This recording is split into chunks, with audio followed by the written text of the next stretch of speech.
Balik lagi ke channel akuntansi Excel, tempat belajar akuntansi menggunakan Microsoft Excel.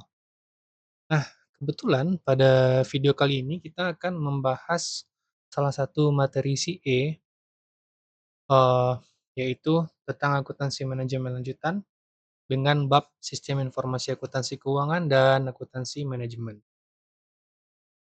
Latar belakang. Nah, dalam praktek bisnis, akuntansi manajemen seringkali dianggap kurang penting dibandingkan akuntansi keuangan. Akibatnya, banyak perusahaan belum mengembangkan sistem akuntansi manajemen secara khusus, melainkan hanya memanfaatkan data yang dihasilkan oleh sistem akuntansi keuangan. Padahal, tujuan utama kedua sistem tersebut sangatlah berbeda. Akuntansi keuangan berorientasi pada pelaporan eksternal dan kepatuhan terhadap standar, sedangkan akuntansi manajemen fokus pada persediaan informasi yang relevan bagi pengambil keputusan internal. Nah, ketidaksesuaian ini sering menimbulkan kesalahan putusan, terutama ketika manajer menggunakan informasi biaya yang sebenarnya tidak dirancang untuk tujuan tersebut. Salah satu kesalahan yang paling sering terjadi adalah penggunaan informasi biaya produksi dari sistem akuntansi biaya tradisional sebagai dasar penetapan harga, valuasi profitabilitas produk, atau keputusan penghentian produksi. Informasi tersebut memang berguna untuk laporan keuangan, tapi belum tentu relevan bagi keputusan strategik manajemen. Nah, studi kasus singkat sebuah perusahaan manufaktur menggunakan biaya produksi per unit dari laporan keuangan untuk menentukan harga pokok, harga jual produknya. Akibat alokasi biaya overhead yang tidak akurat, produk dengan volume rendah terlihat tidak menguntungkan sehingga dihentikan. Setelah dilakukan analisis akuntansi manajemen, ternyata produk tersebut justru memberikan margin kontribusi yang positif. Nah, jadi ketika kita memproduksi suatu produk itu kan ada BEP-nya ya, dalam satu prode, misalnya prode 1 bulan, itu ada biaya yang tidak langsung yang harus kita alokasikan ke masing-masing produksi barang yang kita produksi di prode tersebut.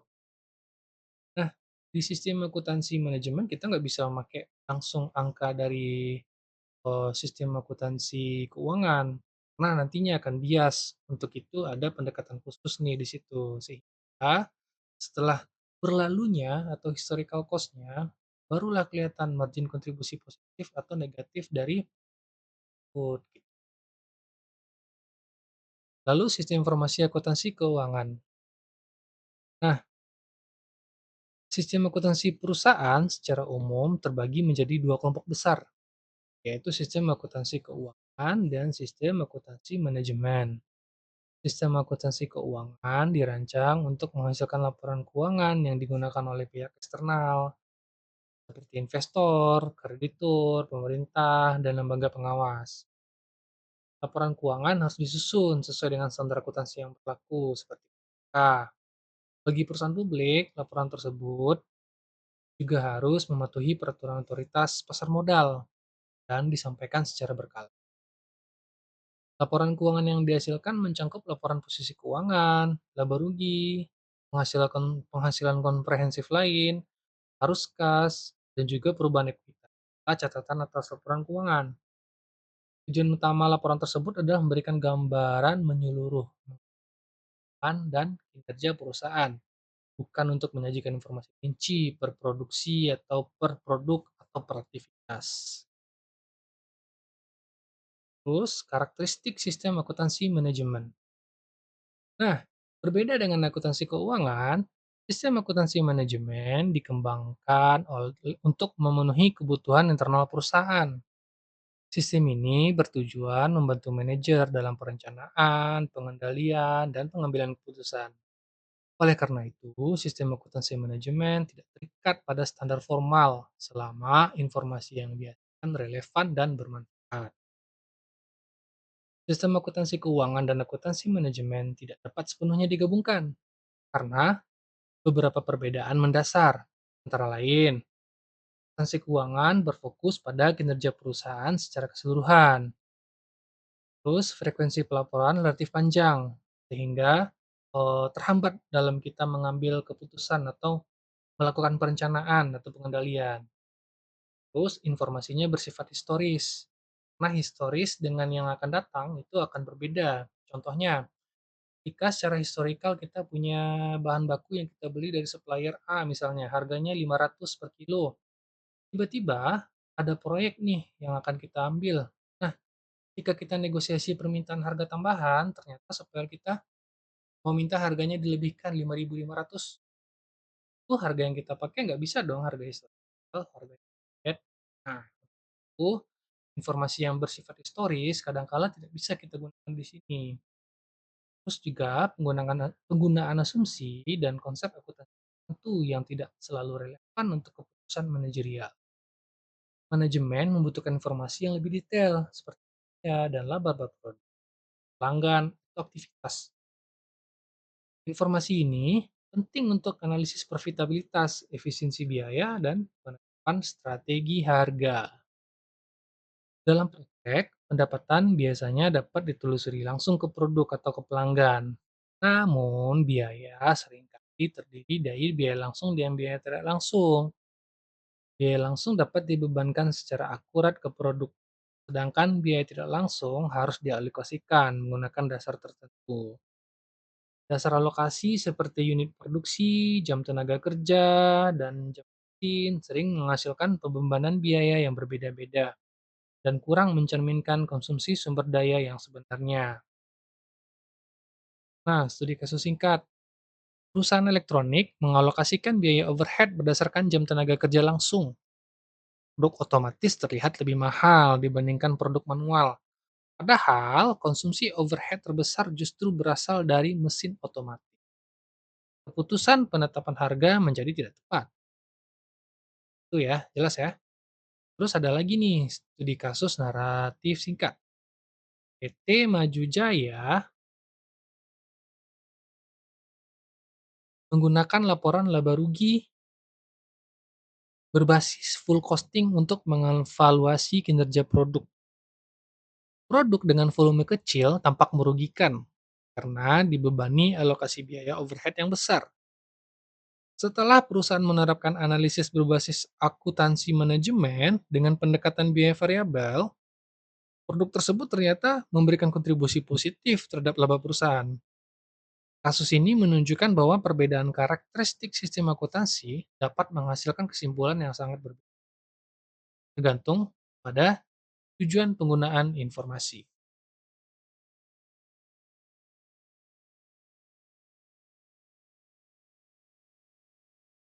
Batasan sistem akuntansi keuangan bagi manajemen. Laporan keuangan biasanya disusun bulanan atau kuartalan. Meskipun terlihat cukup sering, informasi tersebut seringkali sudah terlambat untuk dimanfaatkan oleh manajemen. Peluang bisnis ataupun ancaman pasar dapat terlewatkan karena keterlambatan informasi. Selain itu, akuntansi keuangan berorientasi pada masa lalu. Dalam akuntansi manajemen, biaya yang telah terjadi atau sunk cost tidak relevan untuk pengambilan keputusan. Manajemen justru membutuhkan informasi yang berorientasi ke masa depan. Contohnya seperti harga bahan baku tadi. Perbedaan asumsi juga terlihat dalam penyusunan laporan laba rugi. Akuntansi keuangan menggunakan konsep full costing yang membedakan biaya produk dengan biaya periode. Pengelompokan ini penting untuk pelaporan eksternal, tapi kurang berguna bagi analisis manajemen. Sebaliknya, akuntansi manajemen lebih membutuhkan klasifikasi biaya berdasarkan perilaku biaya, yaitu biaya tetap dan biaya variabel, karena aktivitas ini membantu analisis efisiensi dan pengambilan keputusan. Pengembangan sistem akuntansi perusahaan. Menurut Kaplan dan Cooper, 1999, pengembangan sistem akuntansi perusahaan berlangsung dalam 4 tahap. Tahap pertama adalah tahap awal, di mana perusahaan baru mengembangkan sistem akuntansi keuangan dan masih sering melakukan kesalahan. Tahap kedua ditandai dengan sistem akuntansi keuangan yang sudah mapan, tapi belum memiliki sistem akuntansi manajemen yang memadai. Ketiga adalah pemisahan sistem, di mana perusahaan mulai mengembangkan sistem akuntansi manajemen secara khusus. Nah, tahap keempat adalah tahap integrasi, di mana sistem akuntansi keuangan dan manajemen terhubung dengan sistem terpadu seperti ERP, meskipun tetap memiliki modul yang berbeda. Akuntansi biaya, manajemen biaya, dan akuntansi manajemen. Akuntansi biaya fokus pada perhitungan biaya produksi per unit untuk tujuan penilaian persediaan dan beban pokok penjualannya. Akuntansi manajemen mencangkup persediaan informasi untuk perencanaan, pengendalian dan pengambilan keputusan. Manajemen biaya merupakan bagian dari akuntansi manajemen yang bertujuan meningkatkan efisiensi biaya. Akuntansi biaya berkembang seiring revolusi industri. Jika perusahaan membutuhkan laporan keuangan untuk memperoleh pendanaan dari pihak eksternal. Dalam konteks ini, keakuratan biaya per unit bukanlah tujuan utama, karena perbedaan terjadi bersifat sementara. Sistem biaya pesanan atau job order costing. Nah, sistem biaya pesanan digunakan untuk perusahaan yang memproduksi barang berdasarkan pesanan khusus. Biaya bahan baku langsung dan tenaga kerja langsung dapat ditelusuri secara akurat ke setiap pesanan. Sedangkan biaya overhead pabrik dialokasikan menggunakan dasar tertentu. Akibatnya, total biaya produksi per pesanan seringkali tidak akurat dan kurang relevan untuk pengambilan keputusan manajerial. Namun, informasi ini tetap diperlukan untuk menyusun laporan keuangan. Contoh studi kasusnya, perusahaan percetakan menggunakan job order costing untuk menghitung biaya setiap pesanan. Biaya overhead dialokasikan berdasarkan jam kerja. Pesanan kecil terlihat mahal sehingga ditolak, padahal sebenarnya memberikan margin kontribusi yang positif. Sistem biaya proses atau proses costing. Nah, sistem biaya proses digunakan oleh perusahaan untuk memproduksi barang secara massal. Biaya dikumpulkan per departemen dan dialokasikan ke unit produksi. Perhitungan biaya ekivalen per unit menggunakan metode FIFO atau rata-rata tertimbang, menghasilkan angka yang berbeda. Nah, sistem ini dirancang untuk kebutuhan inventory costing dan tidak ditujukan untuk menghasilkan informasi biaya yang akurat bagi manajemen. Terus ada joint cost. Joint cost timbul ketika suatu proses produksi menghasilkan beberapa produk secara bersamaan. Alokasi biaya joint cost diperlukan untuk menentukan nilai persediaan dalam laporan keuangan, tapi tidak relevan untuk pengambilan keputusan. Studi kasusnya, dalam perusahaan pengolahan daging, keputusan menjual produk pada titik split off atau memproses lebih lanjut harus didasarkan pada tambahan pendapatan dan biaya tambahan, bukan pada hasil alokasi joint cost-nya. Alokasi biaya departemen penunjang. Biaya departemen penunjang harus dialokasikan ke departemen produksi sebelum dibebankan ke produk. Metode direct, step down, dan resiprokal menghasilkan angka alokasi yang berbeda. Meskipun metode resiprokal yang paling akurat, hasil akhirnya tetap tidak akurat karena biaya overhead akhirnya dialokasikan ke produk menggunakan dasar tradisional. Perlakuan akuntansi untuk barang cacat. Barang cacat dapat berupa rework, spoilage, atau scrap. Dalam akuntansi biaya, barang cacat dapat dikategorikan sebagai kerugian normal atau abnormal.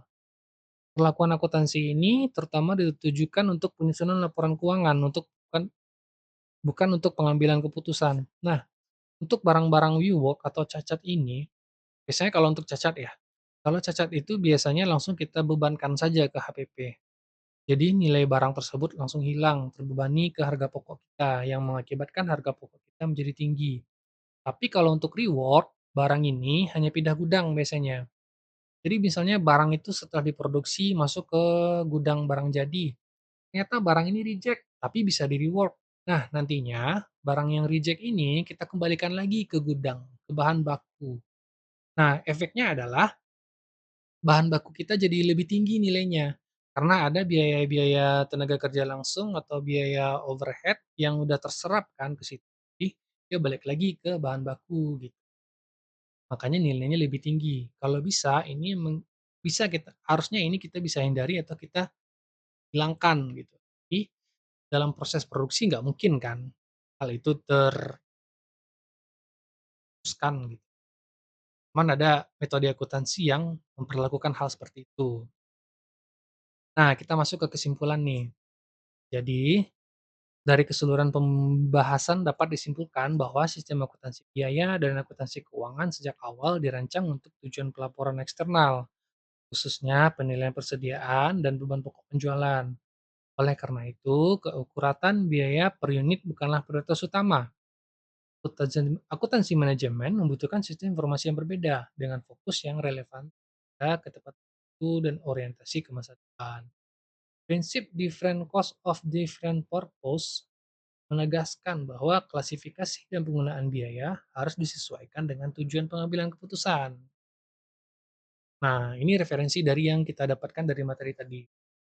Oke, untuk sampai segini saja dulu untuk video dari sistem informasi akuntansi dan sistem informasi akuntansi manajemen. Mungkin kita akan lanjutkan ke video berikutnya mengenai referensi yang berbeda atau subbab yang berbeda. Oke, sekian dulu. Sampai jumpa ke video selanjutnya.